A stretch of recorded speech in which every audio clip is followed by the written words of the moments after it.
Welcome students to online class of Royal Academy. जैसा कि हम लोग जान रहे हैं क्लास 12 का फिजिक्स का टॉपिक चल रहा है। फिजिक्स के टॉपिक में हम लोग चैप्टर 8 के बारे में स्टडी कर रहे हैं। चैप्टर 8 में हम लोग देख रहे हैं स्टूडेंट इलेक्ट्रोमैग्नेटिक स्पेक्ट्रम। किसके बारे में स्टडी कर रहे हैं? Electromagnetic spectrum. पहले तो मैं आप लोगों को कल के वीडियो के लिए पहले ही सॉरी बोल देता हूँ, क्योंकि एक्चुअली में मैंने वीडियो बनाया हाफ एन आवर में नहीं गया उस साइड देखने के लिए, तो थोड़ा सा धुंधलाहट आ गया था। तो आज ऐसा नहीं होगा, आज प्रॉपर्ली हम लोग देखेंगे इलेक्ट्रोमैग्नेटिक स्पेक्ट्रम, विद्युत चुंबकीय तरंगे। तो विद्युत चुंबकीय तरंगे क्या होती हैं? यदि किसी वस्तु को ठीक किस पे क्या करते हैं, धारा प्रवाहित करते हैं, किसके बीच में? विद्युत क्षेत्र और चुंबकीय क्षेत्र के बीच में, परस्पर लंबवत विद्युत क्षेत्र और चुंबकीय क्षेत्र के बीच में यदि किसी वस्तु के ऊपर धारा प्रवाहित किया जाता है तो उससे जो तरंगे निकलती हैं उन तरंगों को विद्युत चुंबकीय तरंगे कहते हैं। क्या अगर हम लोग इलेक्ट्रिक फील्ड और मैग्नेटिक फील्ड दोनों को परपेंडिकुलर ले लेते हैं और उसके बीच में किसी ऑब्जेक्ट को रखकर उसमें क्या प्रोवाइड करते हैं? करंट। तो करंट प्रोवाइड करने के कारण जो वेव्स क्रिएट होते हैं उन वेव्स को हम लोग क्या बोलते हैं? Electromagnetic waves. क्या बोलते हैं स्टूडेंट? Electromagnetic waves. तो इसी चैप्टर के बारे में स्टडी कर रहे हैं। आज हम लोग इसके किसके बारे में स्टडी करेंगे? प्रॉपर्टीज के बारे में। किसके बारे में स्टडी करेंगे student? Properties. Properties of electromagnetic waves. Properties of electromagnetic waves, Hindi में विद्युत चुंबकीय तरंगों के गुण। किसके बारे में स्टडी करेंगे? विद्युत चुंबकीय तरंगों के गुण। तरंगों के गुण के बारे में स्टडी करेंगे। इसको आपको नोट भी करते जाना है स्टूडेंट। एक एक गुण को हम स्लोली आपको बोलेंगे और आप इसको क्या करेंगे? प्रॉपर वे पे नोट करेंगे। तो इसमें जो सबसे पहला गुण आता है स्टूडेंट, वो गुण है आपका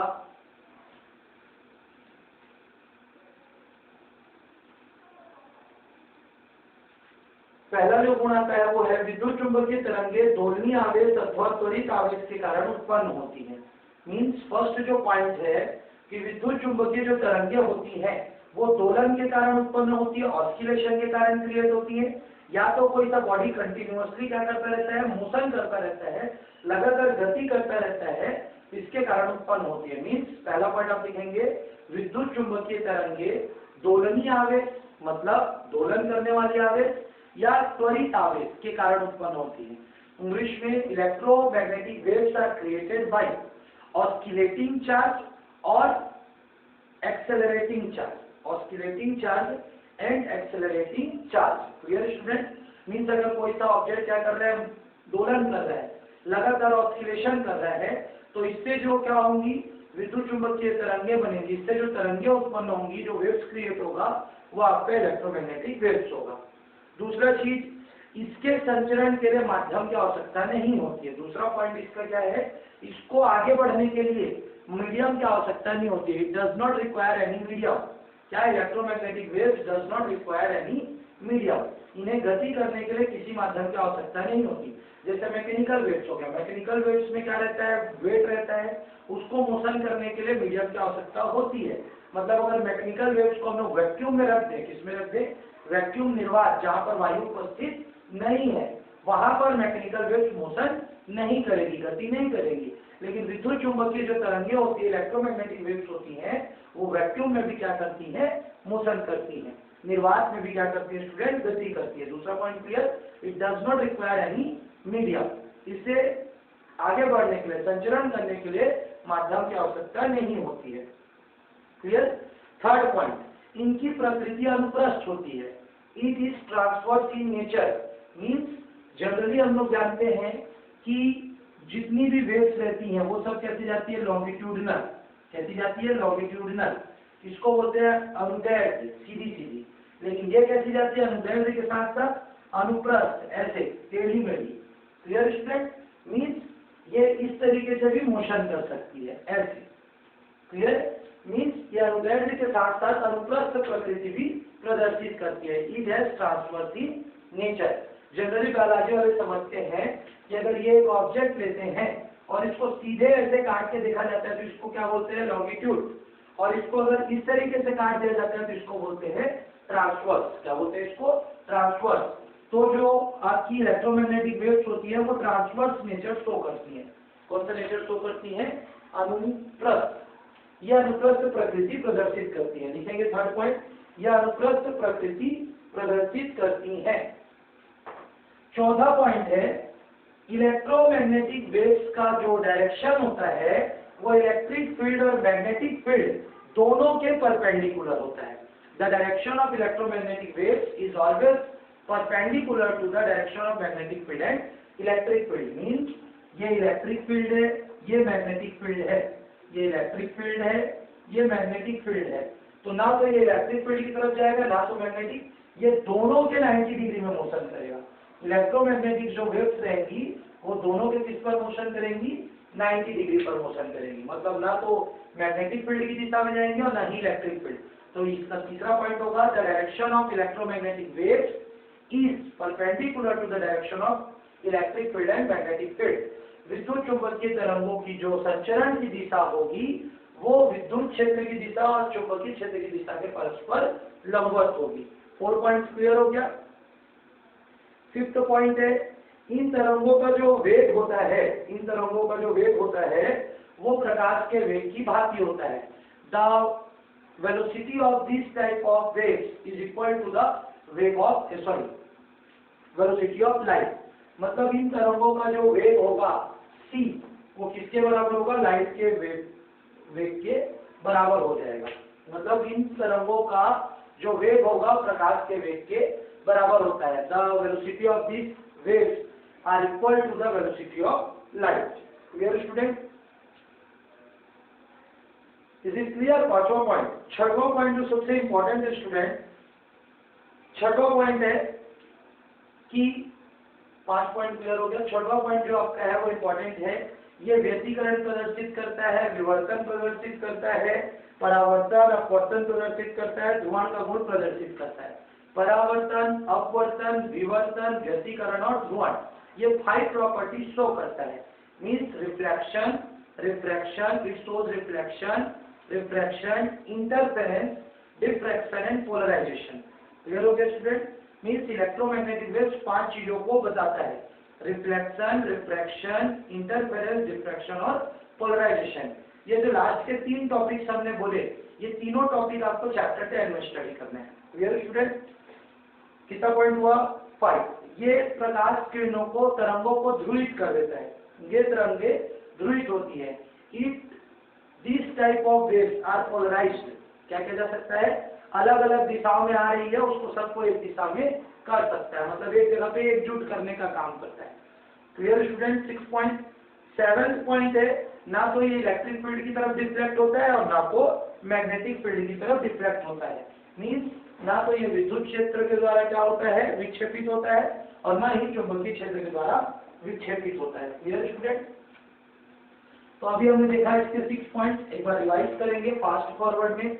सबसे पहले हमने देखा कि ये इलेक्ट्रिक फील्ड और मैग्नेटिक फील्ड के परपेंडिकुलर होता है, विद्युत क्षेत्र चुंबकीय क्षेत्र के लंबवत होता है। दूसरा पॉइंट हमने देखा ये व्यतिकरण, विवर्तन, इन सब को प्रदर्शित करता है, मतलब इंटरफेरेंस, रिफ्लेक्शन को शो करता है। इसकी जो वेलोसिटी होती है वेलोसिटी ऑफ लाइट के इक्वल होती है, इसका जो वेग होता है प्रकाश के वेग के बराबर होता है। 3 पॉइंट। फिर ये पोलराइज्ड हो सकते हैं, ये क्या हो सकते हैं, ध्रुवित हो सकते हैं। 4 पॉइंट। इनका जो नेचर होता है वो ट्रांसवर्स नेचर होता है, अनुप्रस्थ प्रकृति के होते हैं। इनको मूवमेंट करने के लिए माध्यम की आवश्यकता नहीं होती है, इनको गति करने के लिए मीडियम का जरूरत नहीं होता है। Clear student. इसके बाद नेक्स्ट जो 2 पॉइंट्स थे वो पॉइंट्स क्या थे कि ये दोलनीय आवेश और त्वरित आवेश के कारण उत्पन्न होता है, मतलब ये ऑस्किलेटिंग चार्ज और एक्सेलरेटिंग चार्ज के कारण क्रिएट होता है। और दूसरा चीज ये ना तो इलेक्ट्रिक फील्ड से डिफ्लेक्ट होता है और ना ही मैग्नेटिक फील्ड से, मतलब ना ये विद्युत क्षेत्र से डिफ्लेक्ट होगा और ना ही चुंबकीय क्षेत्र से। Clear student. होप आप लोगों को ये समझ में आया होगा। इसके बाद अगला जो टॉपिक हम लोग करेंगे वो करेंगे इलेक्ट्रोमैग्नेटिक स्पेक्ट्रम। इलेक्ट्रोमैग्नेटिक स्पेक्ट्रम, विद्युत चुंबकीय स्पेक्ट्रम, विद्युत चुंबकीय स्पेक्ट्रम।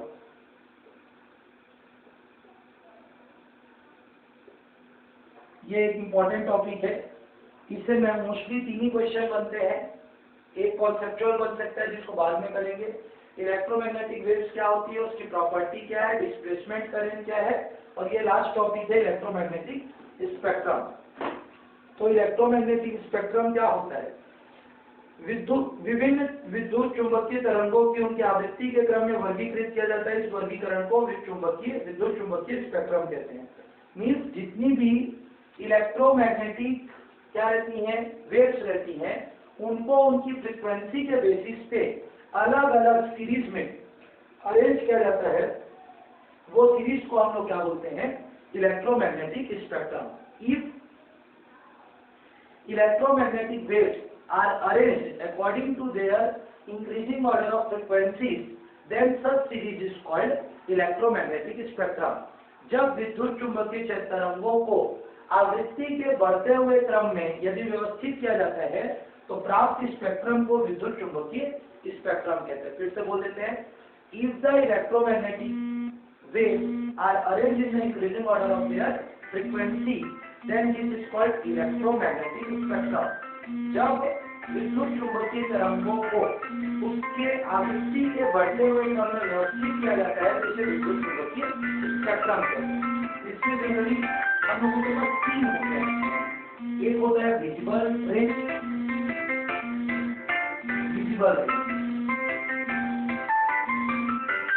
दृश्य,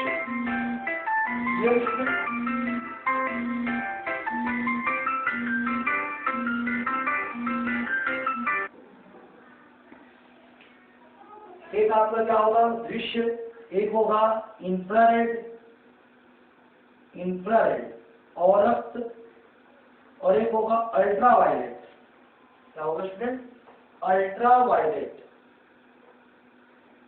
हिंदी में बोलेंगे पराबैंगनी। क्लियर, मीन्स अब इसको आप समझेंगे। विजिबल में आता है विद्युत, क्या रहता है, विद्युत। एक्चुअली में थोड़ा उल्टा हो गया, इसको उल्टा लिख लेते हैं, विद्युत। Violet, indigo, blue, green, yellow, orange, red. अब वायलेट क्या होता है, बैंगनी। वायलेट मतलब क्या होता है, बैंगनी। रेड मतलब क्या होता है, लाल। अब इसी को समझेंगे कि अगर इसको फ्रीक्वेंसी के अनुसार, किसके अनुसार, फ्रीक्वेंसी के अनुसार अरेंज किया जाए। किसके अनुसार अरेंज किया जाए स्टूडेंट, फ्रीक्वेंसी के अनुसार अरेंज किया जाए तो वायलेट से जिसकी फ्रीक्वेंसी कम होगी, वायलेट से जिसकी फ्रीक्वेंसी कम होगी वो आपका क्या कहलाएगा, अल्ट्रावायलेट। और रेड से जिसकी फ्रीक्वेंसी ज्यादा होगी वो आपका क्या कहलाएगा, इंफ्रारेड। क्लियर, इसको ऐसे समझेंगे तो आप लोग लगातार कंफ्यूज होते जाएंगे। ज्यादा बेहतर है कि मैं इसको प्रॉपरली ही ड्रॉ करूँ आप लोगों के लिए। अगर हम लोग यहाँ पे ले लेते हैं अल्ट्रावायलेट,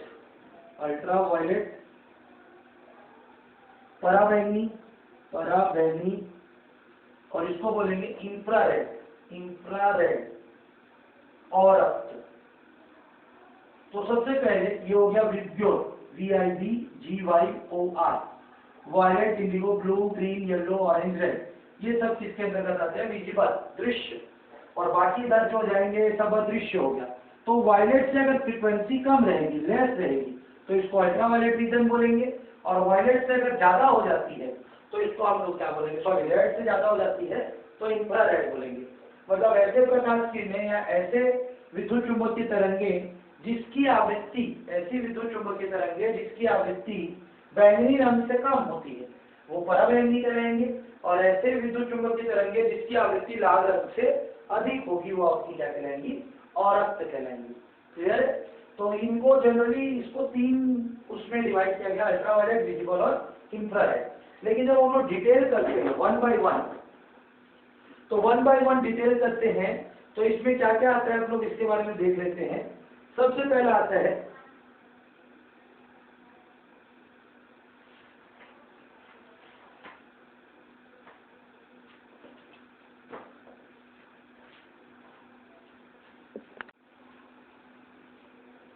स्टूडेंट्स, तो हम लोग अभी देख रहे थे कि तरंगें क्या होती है। तो अभी हमने देखा था विद्युत चुंबकीय स्पेक्ट्रम, इलेक्ट्रोमैग्नेटिक स्पेक्ट्रम।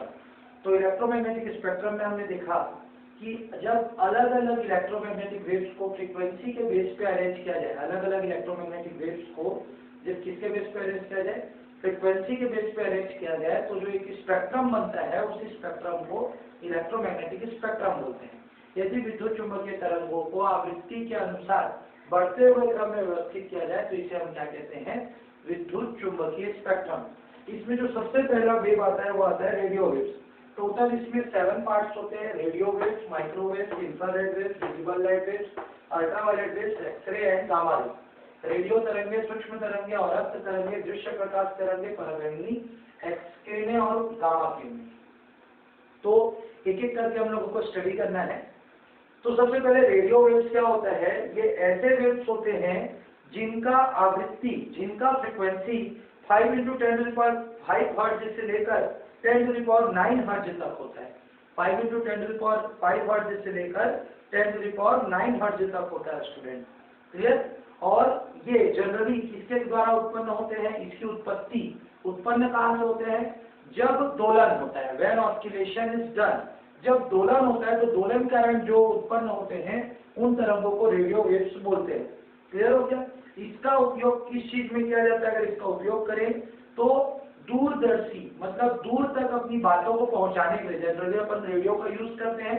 तो हमारी जो भी वाणी रहती है, जो भी हम लोग बोलते हैं, इस चीज को दूर तक पहुंचाने के लिए जिस चीज का उपयोग किया जाता है उसको हम लोग क्या बोलते हैं, रेडियो वेव्स बोलते हैं, क्लियर। और इनका जो गुण होता है, इनका गुण क्या होता है कि ये विवर्तित हो जाते हैं, डिफ्रैक्ट हो जाती है। अगर मान के चलो इसके सामने हाइंड्रेंस आ जाता है, इस तरीके से अवरोध हो जाता है, तो रुकती नहीं है, ये अपने डायरेक्शन को चेंज करके क्या करती है, मोशन कर देती है। तो रेडियो तरंगे क्या होती है, ऐसी तरंगे जिसकी आवृत्ति, जिसका फ्रीक्वेंसी 5 × 10⁵ हर्ट्ज से लेकर 10⁹ हर्ट्ज के बीच का होता है। 5 × 10⁵ हर्ट्ज से लेकर 10⁹ हर्ट्ज तक होता है। ये डिफ्रैक्शन शो करती है, मतलब टकराने का रुकती नहीं है, अपने डायरेक्शन को कंप्लीट करती है। ये ऑस्किलेशन करने के कारण, दोलन करने के कारण उत्पन्न होती है। इसका उपयोग दूर संचार में किया जाता है, डिस्टेंस कम्युनिकेशन में किया जाता है स्टूडेंट। रेडियो वेव्स का जो सबसे पहले खोज था, वो खोज किसने किया था, मार्कोनी ने 1899 में। इसको भी आप लोग याद रखेंगे, रेडियो वेव का खोज मार्कोनी ने किया था। किसने किया था, मार्कोनी ने 1899 में। कौन से ईयर में किया था स्टूडेंट, 1899 में किया था स्टूडेंट। इसके बाद सेकंड आपका आ जाता है सूक्ष्म तरंगे, माइक्रोवेव्स। तो माइक्रोवेव्स का जो एरिया रहता है, आवृत्ति जो रहती है, वो रहता है 3 × 10⁹ हर्ट्ज से लेकर कहां से कहां तक, 3 × 10⁹ हर्ट्ज से लेकर 3 × 10⁻11 हर्ट्ज तक होता है। कितना होता है स्टूडेंट, 3 × 10⁹ हर्ट्ज से लेकर 3 × 10⁻11 हर्ट्ज तक होता है। अब इनकी उत्पत्ति किसके कारण होती है, इनकी उत्पत्ति होती है जब हम लोग निर्वात में, वैक्यूम में किसी चीज को अगर फ्लो करें, वैक्यूम में अगर तरंगों का उत्पादन करें, वैक्यूम में क्या करें, अगर वेव्स को उत्पन्न करें, तो वो वेव्स क्या कहलाती हैं, माइक्रोवेव, सूक्ष्म तरंगे कहलाती हैं। इनका गुण क्या होता है, इनका जो वेवलेंथ रहता है बहुत ही कम रहता है, मतलब ये लंबी दूरी तक तय नहीं कर सकती, छोटी दूरी तक तय कर सकती है। इनका सबसे बड़ा गुण होता है कि जैसे रेडियो लंबी दूरी तक जा सकती है, तो लंबी दूरी तक गति नहीं कर सकती, क्लियर हो गया।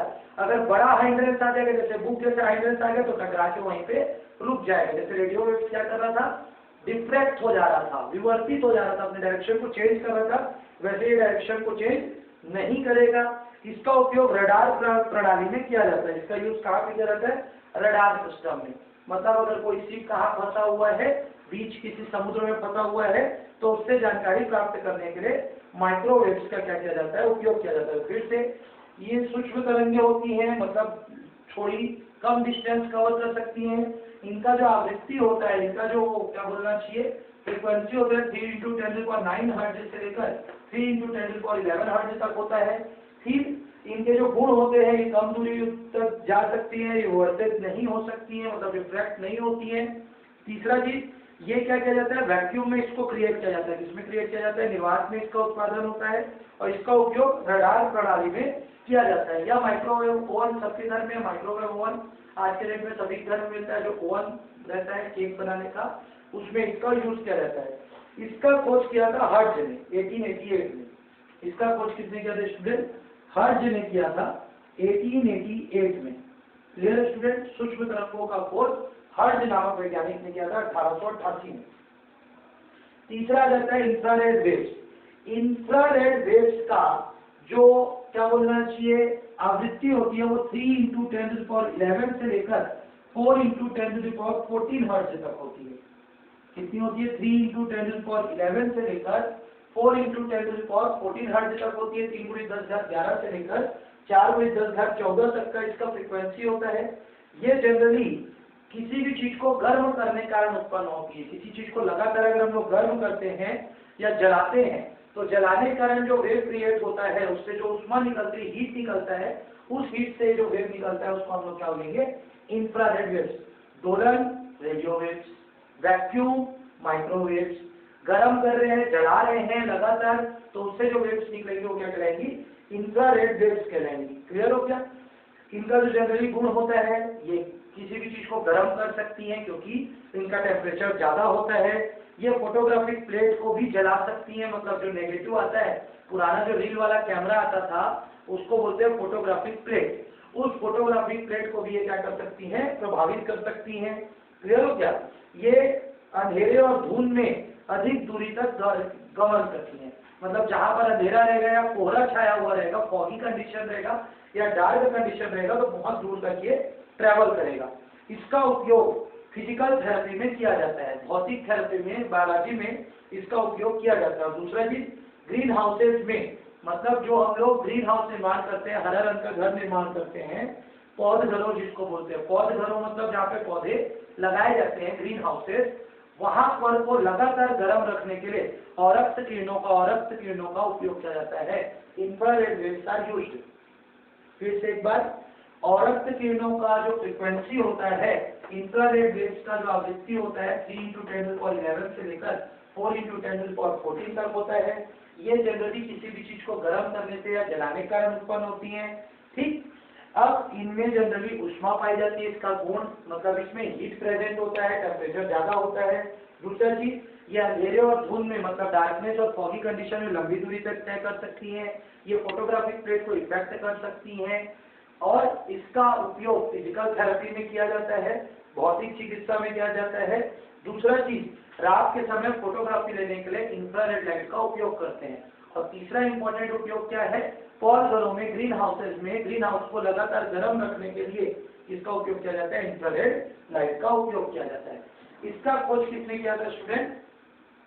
विलियम हर्शेल 1800 में। इसका खोज किसने किया था? विलियम हर्शेल ने, HERCHELL, हर्शेल ने किया था। कब किया था? 1800 में। क्लियर? अब आ जाते हैं विजिबल लाइट रेज। कौन से आ जाते हैं? विजिबल लाइट रेज आ जाते हैं। तो विजिबल लाइट रेज जो होती हैं, दृश्य प्रकाश किरणें, इनका जो आवृत्ति होता है वो होता है 4 × 10⁻14 से 7 × 10⁻14 तक। इनकी जो आवृत्ति होती है 4 × 10⁻14 से लेकर 7 × 10⁻14 तक होती है। ये जनरली सूर्य के प्रकाश किरण से उत्पन्न होते हैं। It is generally originated from sunlight. ये किससे उत्पन्न होगा? सूर्य के प्रकाश किरण से उत्पन्न होते हैं, परंतु कृत्रिम रूप से बल्ब से हम लोग निकाल सकते हैं, मोमबत्ती से निकाल सकते हैं, आर्क लैंप से भी निकाला जा सकता है। क्लियर हो गया? ये हमको विजिबल लाइट देते हैं, मतलब हमको देखने की शक्ति देते हैं। इसका सबसे इंपॉर्टेंट गुण है, इन लाइट की वजह से हम लोग देख पाते हैं। Clear student? और इसका उपयोग क्या है? किसी भी वस्तुओं को देखने के लिए या उसके बारे में जानने के लिए इस लाइट का उपयोग किया जाता है। ठीक है, इसका खोज किया था न्यूटन ने 1666 में। किसने किया था इसका खोज? न्यूटन ने किया था 1666 में, 1666 में। Clear student? नेक्स्ट आपका आ जाता है पराबैंगनी किरणें, अल्ट्रावायलेट वेव्स। इन तरंगों का जो आवृत्ति होता है, अल्ट्रावायलेट वेव्स का जो फ्रीक्वेंसी होता है वो होता है 7 × 10⁻14 से कहाँ तक होता है? 5 × 10⁻17 तक। 7 × 10⁻14 से 5 × 10⁻17 तक होता है स्टूडेंट। अब ये जनरली किसके कारण उत्पन्न होते हैं? सूर्य के कारण उत्पन्न होती है, किसी चीज को गर्म करने के कारण। सूर्य के कारण 3 चीजें उत्पन्न होती है, इंफ्रारेड वेव्स, विजिबल लाइट और अल्ट्रावायलेट। सूर्य की प्रकाश किरणों से इंफ्रारेड मतलब वो रक्त तरंगे, दृश्य प्रकाश तरंगे, पराबैंगनी तरंगे तीनों निकलती हैं। ठीक, पराबैंगनी किरणों को धरती में आने से ओजोन लेयर रोकता है। अगर ओजोन लेयर उपस्थित नहीं रहेगा तो पराबैंगनी किरणें बहुत ज्यादा आ जाएंगी, अल्ट्रावायलेट रेज आ जाएंगी और ये हमारी स्किन को क्या कर देंगी, जला देंगी, क्योंकि इनका जो तापमान रहता है, टेम्परेचर रहता है, वो बहुत ही ज्यादा होता है। क्लियर है? कोई डाउट स्टूडेंट? इसका उपयोग फोटोग्राफिक प्लेट को प्रभावित कर देती है। इसका जो है ये जो नेगेटिव प्लेट होता है जो मैंने बताया फोटो खींचने के लिए, उसको प्रभावित कर देता है। ये प्रकाश विद्युत प्रभाव प्रदर्शित करता है। सबसे इंपॉर्टेंट है फोटो इलेक्ट्रिक इफेक्ट शो करता है। अल्ट्रावायलेट वेव किसको प्रदर्शित करता है? प्रकाश विद्युत प्रभाव। सोलर सेल, सोलर सेल जो होता है, सौर जो सेल होता है, सोलर पैनल होता है, वो सौर पैनल किस पर कार्य करता है? पराबैंगनी किरणों पर कार्य करता है, अल्ट्रावायलेट वेव्स पर कार्य करता है। फिंगरप्रिंट का पता लगाने के लिए भी इसका उपयोग किया जाता है। खाद्य पदार्थों के प्रिजर्वेशन में इसका उपयोग किया जाता है। ठीक, नेत्र चिकित्सा, लेजर लाइट जो बोलते हैं, लेजर से अपन के अगर आई में कोई भी प्रॉब्लम हो जाता है, उस प्रॉब्लम को सॉल्व करने के लिए इसका उपयोग किया जाता है। इसका खोज किया था रिटर ने 1801 में। किसने किया था इसका खोज? रिटर ने किया था 1801 में। 1801 में किसने किया था? रिटर ने। एक्सरे का खोज सबने को पता है, रॉन्टजेन ने किया था। किसने किया था? रॉन्टजेन ने किया था 1895 में। और गामा रेज का खोज किया था हेनरी बैकरेल ने। किसने किया था? 1896 में Henry Becquerel, BECQUEREL, Henry Becquerel ने किया था गामा रेज का खोज 1896 में, 1896 में। Clear student? इस तरीके से सभी का खोज हो गया। अब एक्सरे किरणें को देखें तो इसका जो फ्रीक्वेंसी होता है ये 3 × 10⁻16 से लेकर 3 × 10⁻21 तक होता है। 3 × 10⁻21 तक होता है स्टूडेंट। और इसकी जो फ्रीक्वेंसी होती है, सबको गामा एक्सरे का पता है। एक्सरे किसके कारण उत्पन्न होता है? कैथोड किरणों के कारण उत्पन्न होता है, कैथोड रेज के कारण उत्पन्न होता है। ये फोटोग्राफिक प्लेट को प्रभावित करता है, ये गैसों को आयनित कर सकता है, इट आयनाइजेस गैसेस। इसका उपयोग किस चीज के लिए किया जाता है? एक्सरे लेने के लिए। अगर किसी बॉडी पार्ट टूट गया है या उसमें फ्रैक्चर आ गया है या उसमें देखना है, उसके अंदर का अगर हम लोग को जानना है तो हम लोग इसका उपयोग करते हैं, एक्सरे का उपयोग करते हैं। जासूसी करने के लिए भी इसका उपयोग किया जाता है। अब गामा रेज जो होता है उसकी फ्रीक्वेंसी होती है 3 × 10⁻18 से लेकर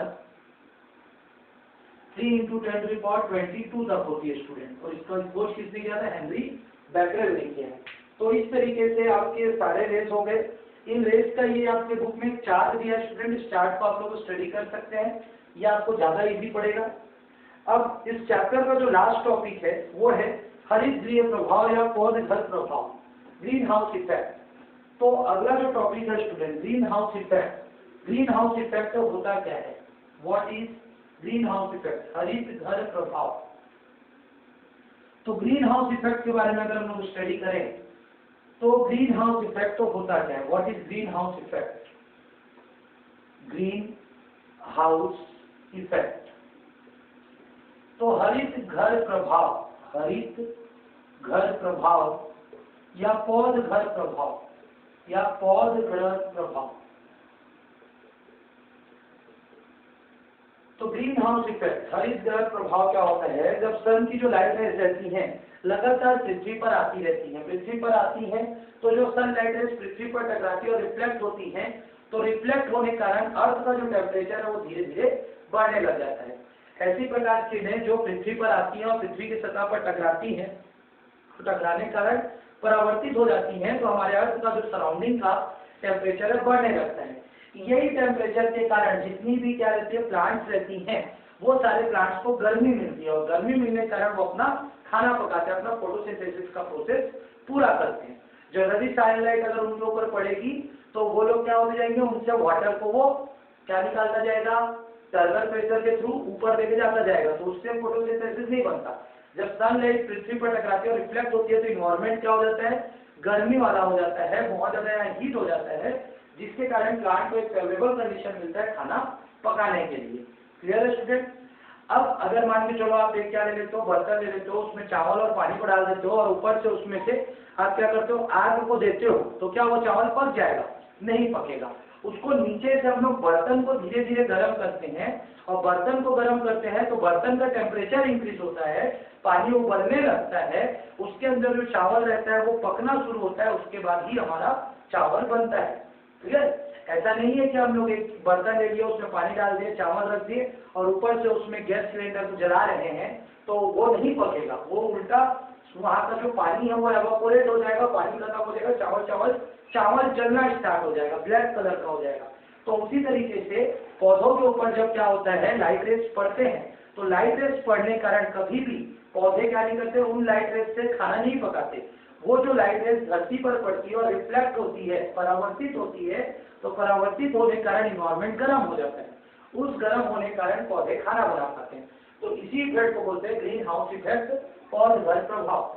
जब पराबैंगनी किरणें और रक्त किरणें और दृश्य किरणें, विजिबल रेज, अल्ट्रावायलेट रेज और एक अपना इंफ्रारेड रेज अर्थ पर टकराती हैं, और टकरा के जब रिफ्लेक्ट होती रहती है तो अर्थ का टेम्परेचर क्या हो जाता है, इंक्रीज हो जाता है, जिसके कारण पौधों को खाना पकाने के लिए फेवरेबल कंडीशन मिल जाता है। इसी को हम लोग ग्रीन हाउस इफेक्ट या पौधघर प्रभाव कहते हैं। इसीलिए जब क्या होने लग गया, हमारा जो ओजोन लेयर है डिप्लेट होने लग गया, तो पराबैंगनी किरणें बहुत ज्यादा आ गई, तो इंफ्रारेड रेज और विजिबल लाइट रेज को वो दबाने लग गई। इसी कारण साइंटिस्ट लोगों ने हरे रंग का एक घर निर्माण किया। वो हरे रंग के घर निर्माण करने का मतलब है, जो ग्रीन कलर होता है लाइट रेज को आने तो देता है बट वापिस जाने नहीं देता है। क्लियर हो गया?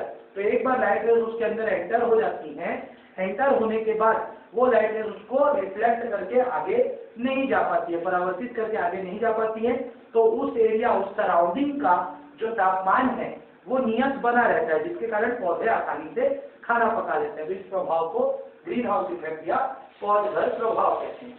Clear student? होप आप लोगों को आज का वीडियो समझ में आया होगा, और इस तरीके से आपका वाला चैप्टर कंप्लीट होता है स्टूडेंट। अगला चैप्टर हम लोग नेक्स्ट डे देखेंगे, मंडे से। Thank you student.